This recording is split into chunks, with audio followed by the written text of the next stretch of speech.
Hello students, कैसे हो आप सब। आशा करता हूँ आप सभी अच्छे होंगे। स्टूडेंट्स, आज हम लोग इलेक्ट्रॉनिक कॉन्फ़िगरेशन के ऊपर डिस्कशन करने वाले हैं। बहुत अच्छा से मज़ा आने वाला है इस क्लास में। ओके, तो स्टूडेंट्स आगे बढ़ने से पहले एक चीज़ मैं क्लियर करना चाहूँगा कि हम लोग लाइव आ रहे हैं, ठीक है। तो आप 7th में हो, यदि कोई स्टूडेंट्स 8 में है, 9th में है, 10th में है, आप सब इन्फॉर्म कर लो, एक दूसरे को ग्रुप बना लो और स्टडी के लिए प्रिपेयर हो जाओ, ठीक है। तो नया सेशन स्टार्ट होने वाला है, आप लोग का स्कूल बंद है पर यहाँ पर क्लासेस मिलते रहेंगे, ठीक है। तो मेरा टेलीग्राम एक ग्रुप है, ठीक है, जिसका डिस्क्रिप्शन में मैं दे दूँगा लिंक पूरा, उससे आप ज्वाइन हो सकते हो, ठीक है। उस लिंक के ज़रिए जाओ टेलीग्राम पे, ज्वाइन हो जाओ ग्रुप में। और एक और है, एक चैनल है और एक ग्रुप है। चैनल से आप कोई भी चीज़ डाउनलोड कर सकते हो, इससे PDF नहीं है, नोट्स भेजा, वो नोट्स वहाँ पे मिल जाएगा, ठीक है। तो नोट्स PDF जो भी इम्पोर्टेंट चीज़ें हैं चैनल से मिल जाएगा। और इन्फॉर्मेशन भेजना हो, मैं बात करना चाहूँ आप सभी से, वहाँ पे कोई मैसेज देना चाहूँ इन्फॉर्मेटिव, तो वहाँ ग्रुप से मिल जाएगा, ठीक है। ग्रुप में आप ज्वाइन हो जाइएगा, ठीक है। तो कोई भी चीज़ आपको पूछना हो, क्वेश्चन है, डाउट है, तो वहाँ ग्रुप बहुत ही इंपॉर्टेंट है। तो टेलीग्राम ग्रुप है, उस पर आप जाइए और ज्वाइन हो जाइए। तो उसका हम दे देंगे डिस्क्रिप्शन में। हाँ, तो आते हैं हम लोग मेन टॉपिक पे। तो टॉपिक क्या है हमारा, इलेक्ट्रॉनिक कॉन्फ़िगरेशन पर डिस्कशन चल रहा था, ठीक है। और डिस्कशन इस प्रकार से था कि इलेक्ट्रॉनिक कॉन्फ़िगरेशन होता क्या है, थोड़ा सा आइडिया देते हैं। इलेक्ट्रॉनिक कॉन्फ़िगरेशन क्या है, तो न्यूक्लियस के अबाउट इलेक्ट्रॉन का अरेंजमेंट ही इलेक्ट्रॉनिक कॉन्फ़िगरेशन है, ठीक है। ये चीज़ हमने डिस्कशन किया था, ठीक है। तो आज समझने वाले हैं किसी भी ऑर्बिट में कितने मैक्सिमम इलेक्ट्रॉन हो सकते हैं, ठीक है। जैसे मैंने एक एटम का एक ड्रॉ किया, एटम का स्ट्रक्चर, ठीक है। इसमें पॉजिटिव न्यूक्लियस है, ठीक है। तो ये तो इसका ऐसा पाथ है जिस पर इलेक्ट्रॉन मूव करता है ऐसे चारों तरफ। इसमें और सारे पाथ हो सकते हैं, ठीक, इलेक्ट्रॉन इलेक्ट्रॉन इलेक्ट्रॉन ये सब हो सकते हैं। तो किसी भी पाथ पे, ठीक है, या किसी भी ऑर्बिट पर कितने इलेक्ट्रॉन्स मूव कर सकते हैं, तो अकॉर्डिंग टू आवर ये बुक, तो बुक कहता है कि हमारा पियर्सन 2n²। और ये भी सही है, रूल भी यही है कि किसी भी ऑर्बिट में मैक्सिमम कितने इलेक्ट्रॉन हो सकते हैं, 2n², ठीक है। तो इसको ऑर्बिट बोला, ठीक है, ऑर्बिट। अब यहाँ n क्या है, तो वही ऑर्बिट नंबर। अब यहाँ से एक क्वेश्चन अराइज होता है कि ये ऑर्बिट है क्या, ठीक है। तो अब हम लोग डिटेल नॉलेज लेने वाले हैं ऑर्बिट के, ओके। तो ऑर्बिट, जिसे हमने सेल भी कहा जाता है, ठीक है, हम लोग कह सकते हैं सेल इसको, ठीक। तो ऑर्बिट या शेल, ठीक है, दोनों एक ही चीज़ है, ठीक। तो ऑर्बिट या सेल क्या है, तो ऑर्बिट या सेल न्यूक्लियस के अराउंड वह पाथ है जिस पर इलेक्ट्रॉन्स न्यूक्लियस के अराउंड रिवॉल्व करता है, समझ में आया। तो ऑर्बिट या shell is the path around the nucleus on which electron moves और electron revolves around the nucleus, से भी हो सकता है, ठीक है। तो ये चीज़ कहा जाता है डेफिनेशन, ओके। तो अब आते हैं कि ये ऑर्बिट या शेल किसी भी एटम में कितने हो सकता है, 1 हो सकता है, 2 हो सकता है, 3 हो सकता है, 4 भी हो सकता है।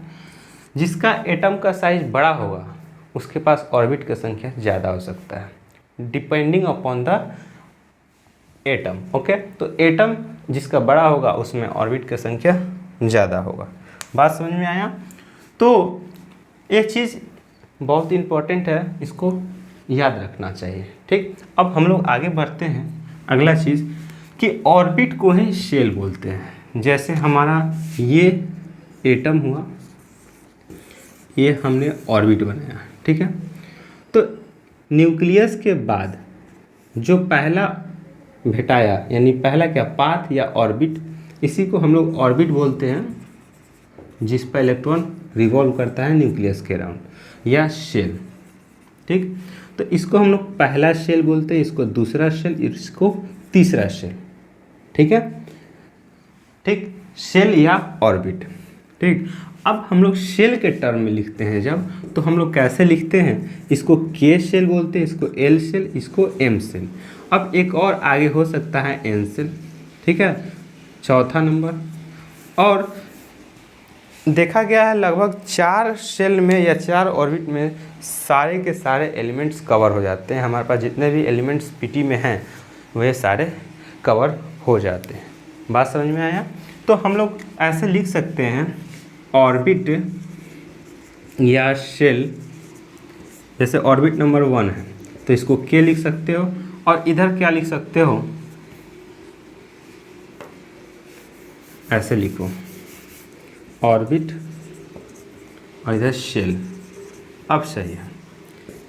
ठीक, तो इधर ऑर्बिट नंबर 1 है, इसके लिए के, 2 है तो इसके लिए एल, 3 है तो इसके लिए एम, 4 है उसके लिए एन।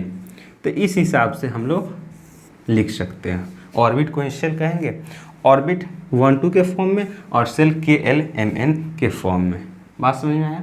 इसको रफ स्केच आप लोग कर लीजिए, नोट डाउन कीजिए। ओके, तो ये तो हमारा रहा ऑर्बिट या शेल। बात समझ में आया? तो अब हम लोग जानेंगे ऑर्बिट और शेल फिर डिवाइड करके आगे क्या होता है। ठीक है, तो हम लोग देखते हैं कि ऑर्बिट या शेल यही आगे डिवाइड करके बन जाता है सब शेल। ठीक है, ऑर्बिट या शेल आगे चल के बन जाता है सब शेल। ये ऑर्बिट नंबर हो गया 1 2 3 4, यही आगे चल के सब शेल में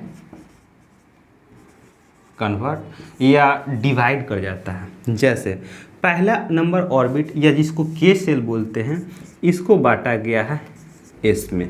ठीक है, सिर्फ और सिर्फ एस में। दूसरे नंबर ऑर्बिट या शेल को एस एंड पी में बांटा गया है।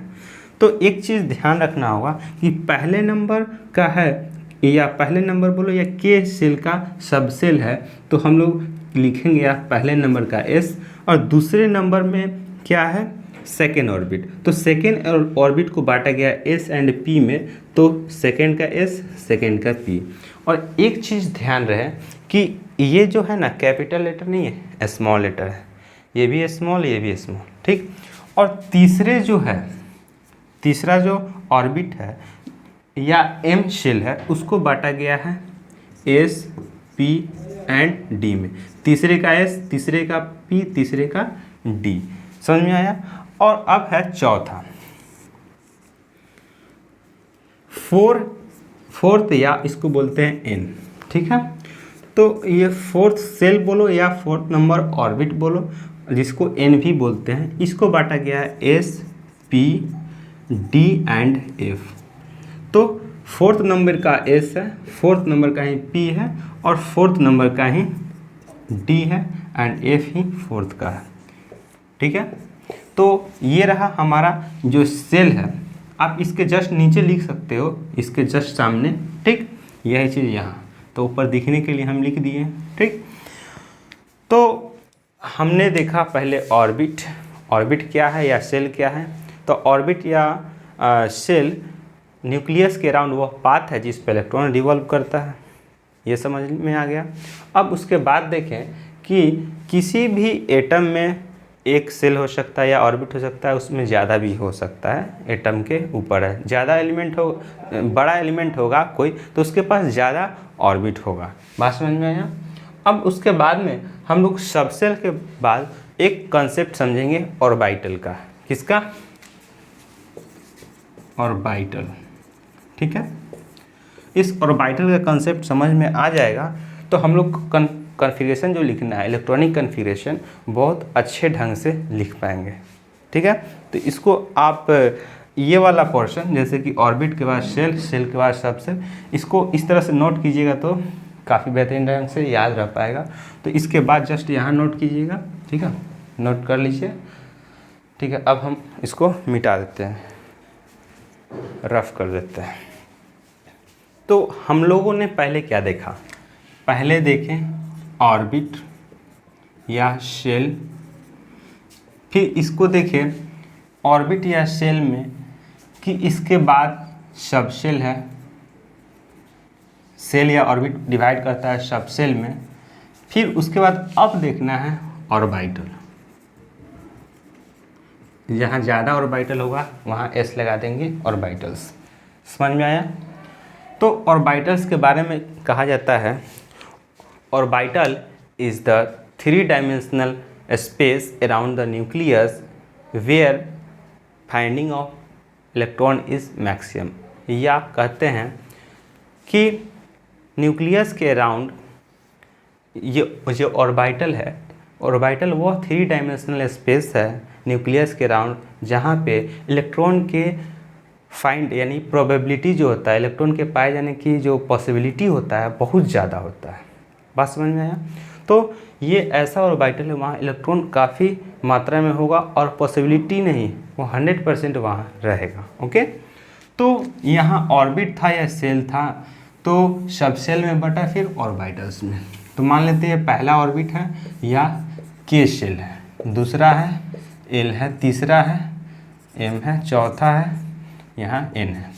सबसेल इसके पास क्या है, एस है, 1s, इसके पास 1s 1s नहीं, सेकेंड क्या है तो 2s 2p, तीसरे का 3s 3p 3d, चौथे का 4s 4p 4d 4f। ठीक है, अब ऑर्बिटल्स क्या होता है, ये सबसेल जो है s p d f, इसी का ही एक और छोटा रूप है, इसके अंदर में ही रहता है ऑर्बिटल्स।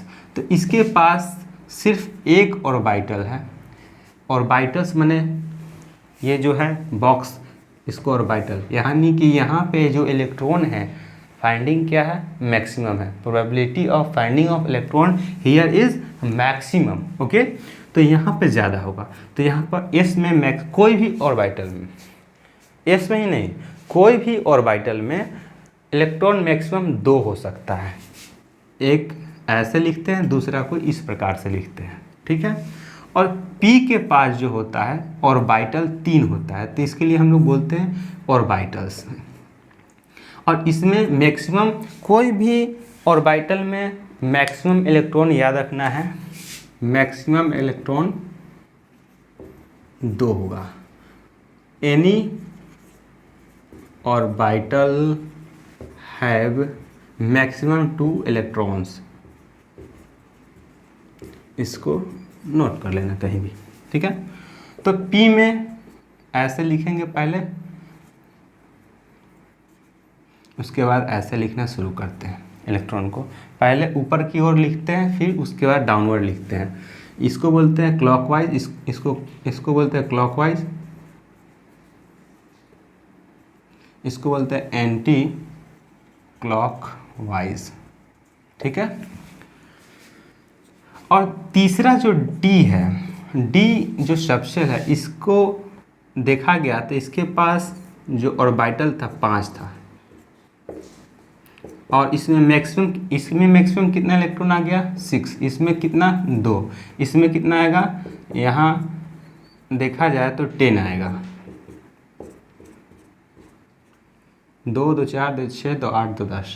ठीक है, यहाँ 10 आ जाएगा। और F में आता है 14, क्योंकि इसमें ऑर्बिटल्स होता है 7।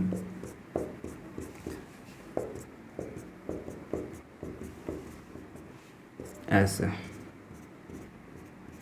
ठीक, इसमें 14 इलेक्ट्रॉन्स होते हैं। ठीक, तो हम तो जान गए ऑर्बिट या सेल, सबसेल, ऑर्बिटल्स, और ऑर्बिटल्स में इलेक्ट्रॉन्स की जो प्रोबेबिलिटी है फाइंडिंग का वो मैक्सिमम है। ठीक है, एंड एक ऑर्बिटल के पास मैक्सिमम 2 इलेक्ट्रॉन हो सकता है इन अपोजिट स्पिन, यानी एक क्लॉकवाइज है, ऊपर की ओर क्लॉकवाइज, नीचे की ओर एंटी क्लॉकवाइज। ठीक है, तो ऐसे आप लिख लोगे डायग्राम की तरह तो और अच्छा रहेगा। अभी रुक जाओ, अभी हम बताते हैं। तो मान लेते हैं कि ये एक एटम है, ये न्यूक्लियस है किसी का जो पॉजिटिव चार्ज होता है, तो ये पहला, दूसरा, तीसरा, चौथा, यानी कि पहला, दूसरा, तीसरा, चौथा, ये क्या आ गया ऑर्बिट। और इसके लिए KLMN, ये भी शेल हो गया, इसको शेल के फॉर्म में, इसको ऑर्बिट के फॉर्म में दिखा दिए। ठीक है, तो एक चीज़ अब जानना है कि हम कभी भी लिखेंगे, कभी भी, जैसे हम यहाँ पर देखें कि न्यूक्लियस के बाद सबसे पहले पहला ऑर्बिट आया और पहला को S में बांटा गया है, सबसेल S, और इसके पास सबसेल S एंड P है, इसके पास है S, P एंड D, और इसके पास है S, P, D and F। ठीक है, तो जो इलेक्ट्रॉन है, हम लोग इलेक्ट्रॉनिक कॉन्फ़िगरेशन में क्या समझते हैं कि इलेक्ट्रॉन न्यूक्लियस के अराउंड किस तरह से सजा हुआ है, उसको इलेक्ट्रॉनिक कॉन्फ़िगरेशन कहते हैं।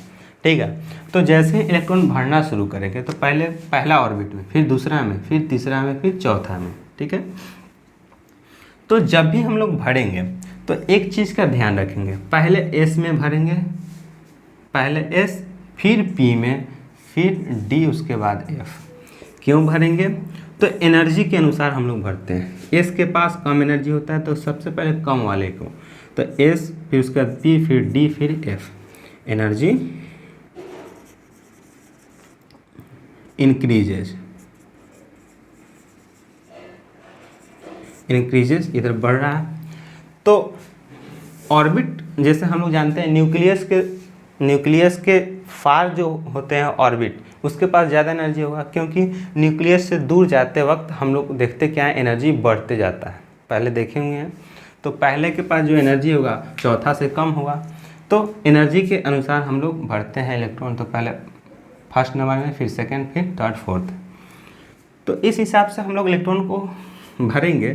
तो पहले ऑर्बिट में देखेंगे S है, पहले ऑर्बिट में 1s है केवल, दूसरे में S 2s है, 2p है, क्योंकि पहला ऑर्बिट को S में बांटा गया है। दूसरे को हम जानते हैं, यहाँ पे देखें 2s एंड 2p में, तीसरे को 3s 3p 3d, चौथे को 4s 4p 4d 4f।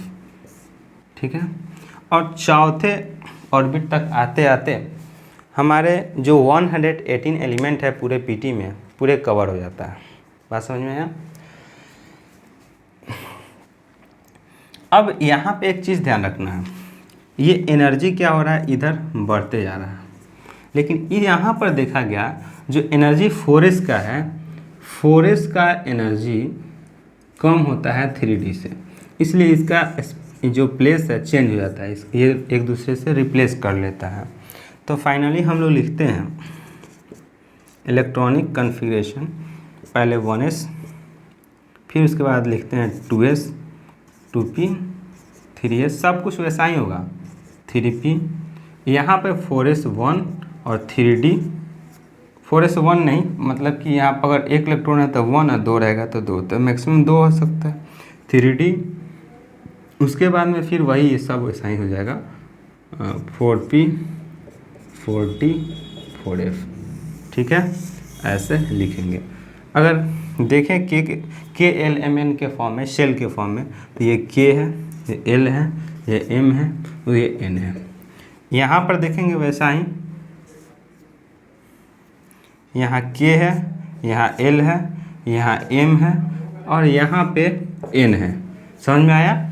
तो यहाँ पे थोड़ा सा परेशानी है, पर यहाँ N जब बताएंगे तो N में सिर्फ फोर्थ वाले को N में बताएंगे तो हम लोग इलेक्ट्रॉन भरेंगे इसमें पहले, बाद में इसमें, बट जब N बताएंगे तो इसके साथ में लिखेंगे। ठीक है, जैसे कि जब KLMN के फॉर्म में बताएंगे तो इलेक्ट्रॉन भले इसमें नहीं भरेंगे, भले ही अगर मान लेते हैं इलेक्ट्रॉन भरना है तो यहाँ से शुरू करते हैं, ऐसे इतने दूर के लिए लेते हैं, 3s 3p 3d 4s 4p 4d 4f। मान लेते हैं यहाँ पे इलेक्ट्रॉन 0 है, यहाँ पर 1 है, यहाँ पर 6 है, यहाँ 2 है, तो यहाँ पे बताएंगे कि यहाँ n है ये और यहाँ m है। n में इलेक्ट्रॉन है 1, भले m में 8 है ठीक है। यहाँ n में 1 है, यहाँ 0 है, ठीक है। तो दिखाने के लिए इस तरह से दिखा सकते हैं, बट रियलिटी में इस तरह से लिखना होता है ऑर्बिट के फॉर्म में, n के फॉर्म में, k एलिमेंट जो सेल के फॉर्म में इस प्रकार से लिखते हैं, ठीक है। तो इसको एक बार नोट डाउन कीजिए, नोट डाउन कीजिए। चलिए, नोट हो गया होगा। तो अब हम लोग कुछ एग्जाम्पल्स करेंगे। एग्जाम्पल्स करने से ये होगा कि हमारा जो कॉन्सेप्ट दिए हैं वो सारे के सारे क्लियर हो जाएंगे, ठीक है। स्टूडेंट्स, हम लोग 1 से लेकर 20 तक अल्टरनेट करके एग्जाम्पल्स को लेंगे और समझेंगे इलेक्ट्रॉनिक कन्फिगरेशन, और बाकी जो बचेंगे जो आपको करना होगा, ठीक है। तो चलिए देखते हैं। पहले लिख देते हैं वो रेफरेंस, जैसे हम लोग पहले 1s फिर 2s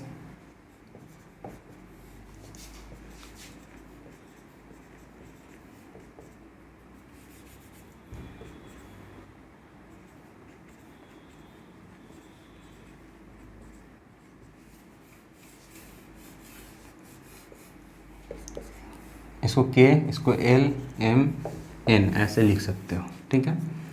और इसको ऐसे घेर लो, थोड़ा सा तिरछा हो गया, मैनेज कर लेना। और ये स्पेस, ये जो अपना जगह है चेंज कर लेगा जहाँ ज़रूरत पड़ेगा, ठीक है। तो जब यहाँ भरने आएंगे तो पहले यहाँ ना भर के पहले इसको कंप्लीट फुल करेंगे, उसके बाद इसको भरेंगे, ठीक है। प्रायोरिटी पहले 4s को देंगे, फिर देन उसके बाद देंगे 3d को, ठीक है। चलो पहले हाइड्रोजन से शुरू करते हैं। हाइड्रोजन 1, एटॉमिक नंबर 1 है, यानी प्रोटॉन बराबर 1 तो इलेक्ट्रॉन बराबर 1। इसका कन्फिगरेशन कैसे लिखेंगे? इसके पास एक इलेक्ट्रॉन है, इसके लिए एक एटम बनाते हैं, पॉजिटिव चार्ज है, तो इसके पास एक ही ऑर्बिट होगा। तो पहला ऑर्बिट को सिर्फ 1s में बांटा गया है, तो एक इलेक्ट्रॉन है तो एक इलेक्ट्रॉन आराम से रह सकता है, ठीक है।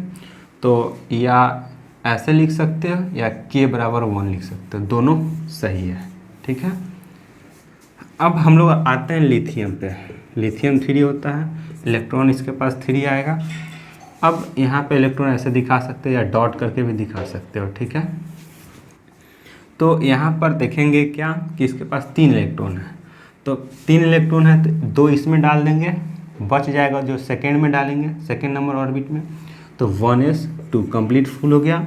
अब सेकेंड में आते हैं, मेरे पास सेकेंड में 2s भी है 2p भी है, लेकिन मेरे पास एक ही इलेक्ट्रॉन है, 2 यहाँ कंप्लीट हो गया तो एक यहाँ, तो इसको लिखने की कोई ज़रूरत नहीं है, इससे काम चल गया। इसके पास एक स्पेस भी खाली है। अब सेल के फॉर्म में लिखेंगे, के एलिमेंट के फॉर्म में, तो कैसे लिखेंगे हम लोग? ये है के, पहला ऑर्बिट है, ये ऑर्बिट कैसे पहचानेंगे? तो यहाँ से देखेंगे, ये वाले से, ठीक है। ये ऑर्बिट नंबर है, ठीक है, ये सब ऑर्बिट नंबर है।